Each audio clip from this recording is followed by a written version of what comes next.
যানজট সমস্যা প্রধান সমস্যা রয়েছে করিমগঞ্জবাসীর জন্য। কখনো কখনো যানজটে পড়ে নাজেহাল হন অফিস যাত্রী সহ স্কুল পড়ুয়া, অ্যাম্বুলেন্সও ফেঁসে যায়।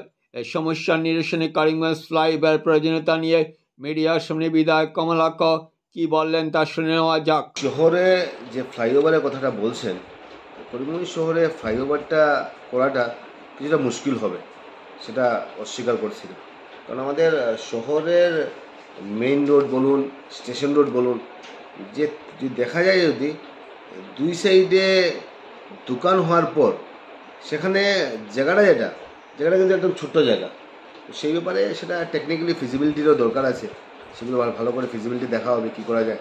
তো যেহেতু সমাজ ব্যবস্থা পরিবর্তন হচ্ছে এখন, বিশেষ করে আমরা দেখি যদি সমুদ্রের উপরে ব্রিজ হচ্ছে, মুম্বাইতে অনেক সুন্দর ব্রিজ হয়েছে, অনেক জায়গায় অনেক হচ্ছে, সেন্ট্রাল থেকে অনুদানও এসছে, এবং বিশেষ করে আসাম সরকারের মাননীয় মুখ্যমন্ত্রী ইদানিংকালে যেভাবে পিডাব্লিউডিতে ডেভেলপমেন্টে একটা জোয়ার সৃষ্টি করেছেন সেটা আমরা অস্বীকার করতে পারি না। অনেক জায়গায় অনেক ফ্লাইওভার তৈরি করছেন, শিলচরে ফ্লাইওভার হবে, তো করিমগঞ্জে ফ্লাইওভার চাই, কিন্তু সেটার জন্য ফিজিবিলিটির দরকার আছে। অনেকের দোকান, অনেকের অনেকগুলো প্রবলেমও আছে, সেই প্রবলেমগুলো সমাধান করে যাতে ফ্লাইওভার হয় তার জন্য বিধায়ক হিসাবে আমার সচেষ্টতা, এবং আমি নিশ্চয়ই তার ব্যাপারে সক্রিয় থাকবো।